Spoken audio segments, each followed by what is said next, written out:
ঘুম যদি মৌত না হইতো তাহলে ঘুমের থেকে উঠার দোয়া এটা হইতো না কোনোদিন।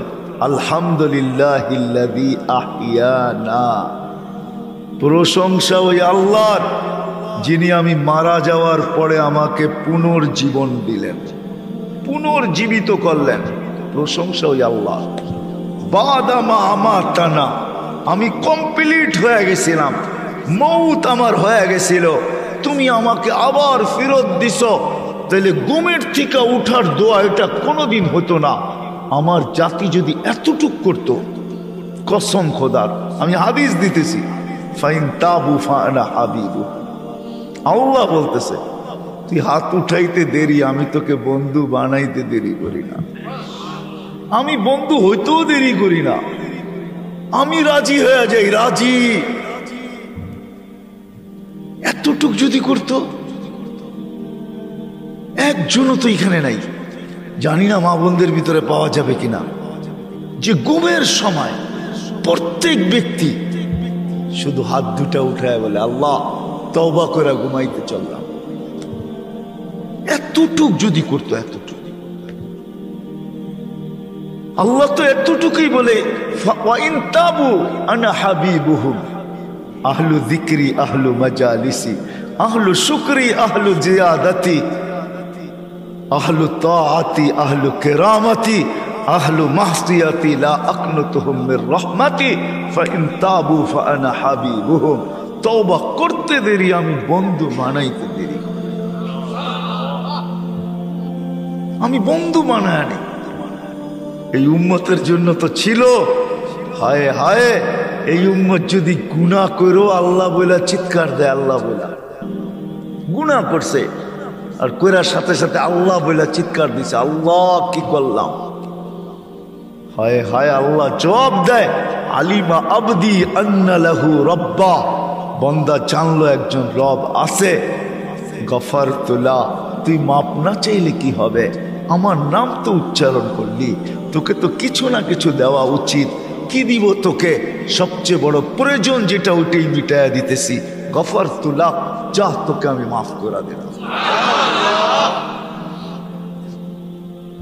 আমার জাতি যদি এতটুকু করতো, একজনও তো পেলাম না যে আমি ঘুমের সময় তওবা করে ঘুমাইতে অভ্যস্ত,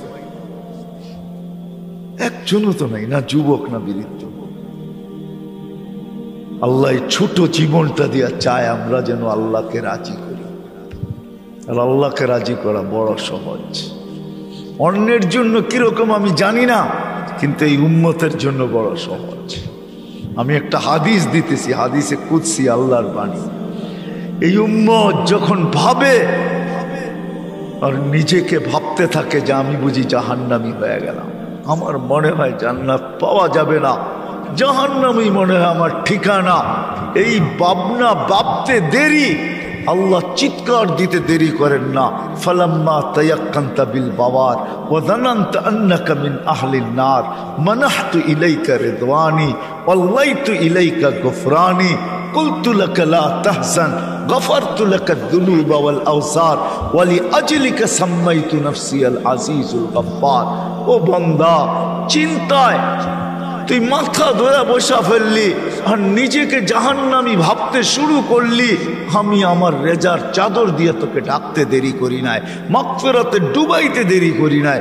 ছুটে আইসা পিঠে হাত বুলাইতে থাকেন আর বলতে থাকেন চিন্তার কোনো কারণ নাই, সব গুনাহ মাফ করে দিলাম, তোর জন্যই তো আমি আজিজুল গফফার। আমার জাতি যদি এতটুকু করত, উদ্দেশ্য তো আল্লাহকে রাজি করা, এই ছোট জীবনটার বিনিময়ে আর কিচ্ছু না। আল্লাহ রাজি হওয়া বড় সহজ। রাজি যদি না হবে, চলেন আমি হাদিস দেই, ওলামা আমার সাথে একমত হবে, আসসালা ইলা সালাতি কাফারা, এক নামাজের থেকে আরেক নামাজে পা দিতে দেরি, মধ্যবর্তী গুনাহ মাপ চাওয়া ছাড়া মাপ করতে দেরি হন না, করেন না। আল জুমাতু ইলাল জুমা, এক জুমার থেকে আরেক জুমায় মসজিদে পা দিতে দেরি, এক সপ্তাহের গুনাহ মাফ করতে দেরি করেন না।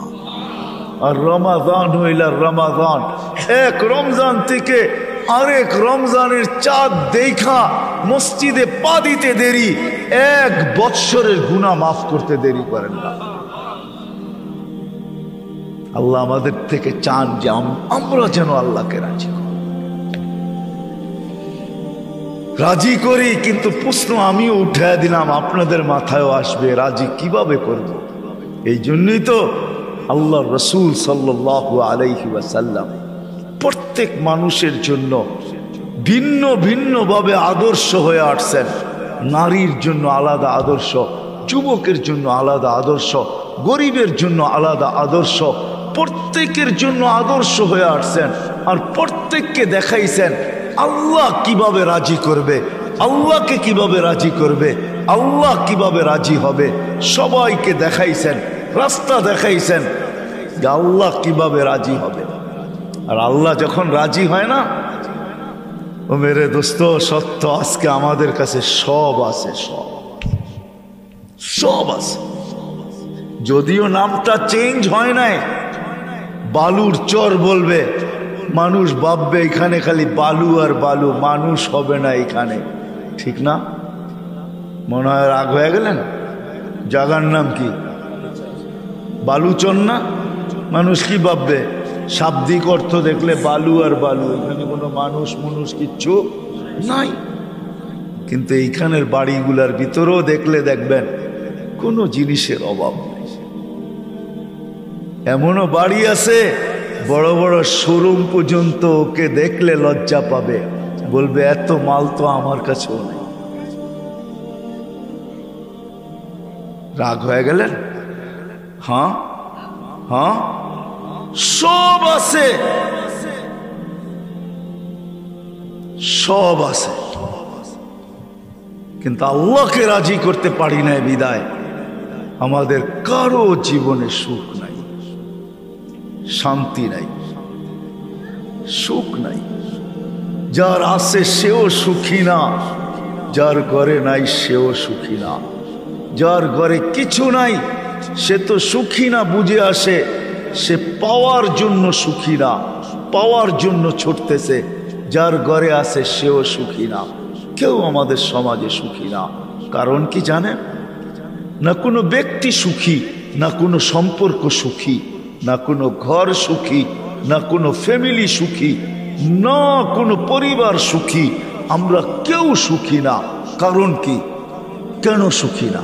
কোনো ব্যক্তিও সুখী না। কেউ বলতে পারবে না আই এম হ্যাপি, আমি সুখী। হ্যাঁ, হ্যাপি শুধু কেকে লেখা আছে, কেক হ্যাপি আমি মানি, কেকে লেখা আছে হ্যাপি, ঠিক না? কেকটাই শুধু হ্যাপি, আমরা হ্যাপি না, আমরা সুখী না। কোনো ব্যক্তি সুখী না, কোনো সম্পর্ক সুখী না। বলুক এখানের কোনো যুবক হাত উঠায়া যে আমি মা বাবা নিয়ে সুখী, সত্য করে বলুক।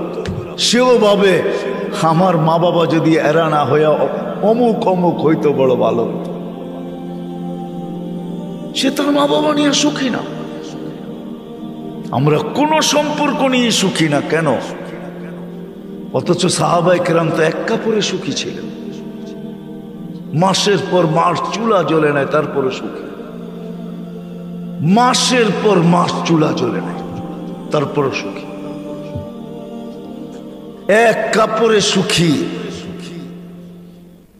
কিছু নাই ঘরে, তারপর সন্তান মা বাবা নিয়ে সুখী, পাই নিয়ে সুখী।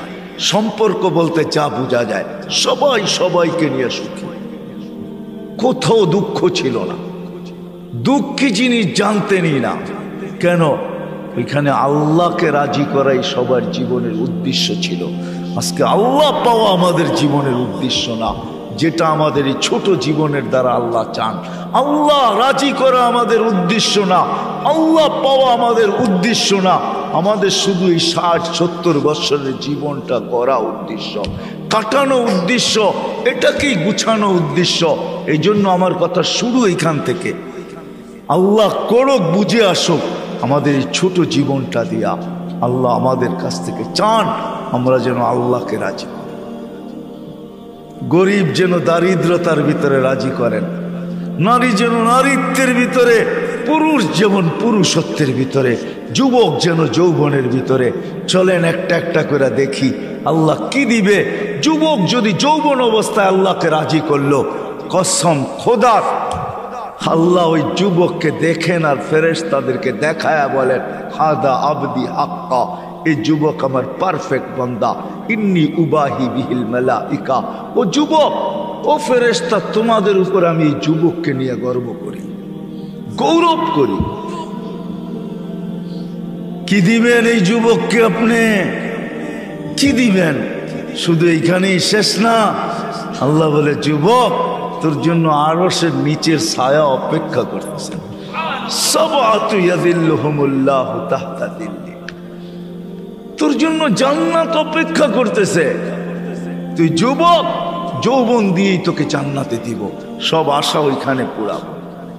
হায় হায় মেরে দোস্ত, সত্য এটাই।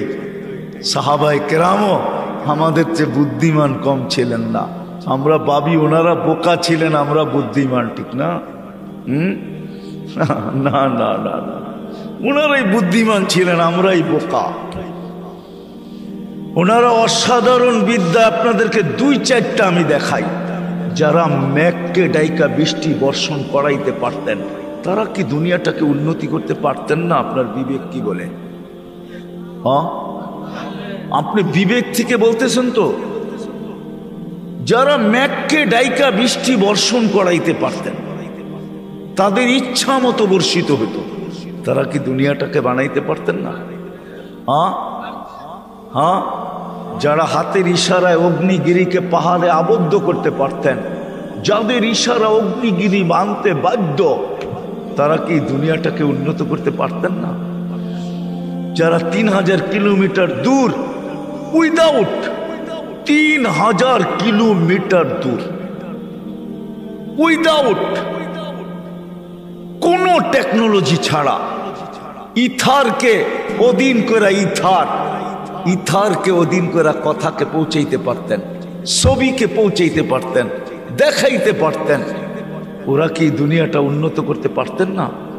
আমি তো ওই পাহাড় এখনো চিনি, যার পাহাড় সমান সাইনবোর্ড লাগানো আছে, বন্দর আব্বাস, ইরানের শহর, যেটা মদিনা মুনাব্বারার থেকে 3000 কিলোমিটার দূরে। আমিরুল মুমিনিন জুমার দিন মেম্বরে দাঁড়ায়া সেনাপতিকে বলতেছে, এই পাহাড়টা আগে সামলা। ওটা তো এখনো রাখা আছে। চলেন আমি আপনাকে দেখায় নিয়ে আসবো। যারা টোকা দিলে ভূমিকম্প ভাগতে বাধ্য হইত, যারা চিঠি দিলে দরিয়ায় নীল পানি আজও ছাড়তে বাধ্য। আমি তো একবার না 6 বার যেয়ে দেখা আসছি। যারা সমুদ্রের উপরে স্থলের মতো ঘোড়া দৌড়াইতে পারত, 27 কিলোমিটার দৌড়ায় যারা বাহরাইন স্বাধীন করছেন, 27 কিলোমিটার ঘোড়ার উপরে চড়া। যারা আটলান্টিকের উপরে ঘোড়া চালাইতে প্রস্তুত ছিলেন, নাইলে উকবা বিন নাফে, যার কবর আমি টিউনিসিয়া দেখা আসছি, উনি আটলান্টিকের পাড়ে যায় বলতেছে, বল ওই পারে কোনো মানুষ আছে কিনা, যদি থাকে এই সমুদ্র আমার জন্য বাধা না, আমি তো এর পিঠেও ঘোড়া চালায় চলে যাব। অথচ প্লেনে পার হইতে লাগে 8 ঘন্টা। ক্যাসেবলঙ্কা টু নিউ ইয়র্ক আমি দুইবার গেছি। মরক্কো, ক্যাসেবলঙ্কা টু নিউ ইয়র্ক 8 ঘন্টা টানা ফ্লাইট। এই পারের থেকে ওঠে ওই পারে নামে, 8 ঘন্টা কন্টিনিউ চলে। আমি তো কোনো মিডিয়ার কথা বলতেছি না, পেপারের কথা বলতেছি না, আমি তো চোখে দেখার কথা বলতেছি। আমি 2 বার গেছি ক্যাসেবলঙ্কা, মরক্কো আমি 2 বার গেছি। ওই জায়গা আমার চোখে আমি 2 বার দেখছি, যেখানে এখনো মিনার বানানো আছে, 2টা লেখা আছে এটা ওই জায়গা যেখান দিয়া উকবা বিন নাফে রাদিয়াল্লাহু তাআলা আনহু আটলান্টিক ঘোড়া দিয়া পার হইতে চাইছিলেন। এখনো লেখা আছে, আরবিতে, ইংলিশে লেখা আছে। চলেন আমার লগে দেখায় দেখ। আল্লাহ পাওয়া আমাদের এই জীবনের উদ্দেশ্য। আর আল্লাহ এটাই বলতেছে, ওয়াজাত্তানি ওয়াজাত্তা কুল্লা শাই, আমাকে পাইলে সব পাওয়া যাবে। ফুত্তানি ফাতাকা কুল্লা শাই, আমাকে না পাইলে কিছুই পাবে না। গর্ত থাকবে, বাড়ি তো থাকবে, টাকা তো থাকবে, পয়সা তো থাকবে, সবকিছু থাকবে, কিন্তু সব জায়গায় শুধু শূন্য শূন্য শূন্য শূন্য শূন্য। আমার মনে আছে 2019-এ আমি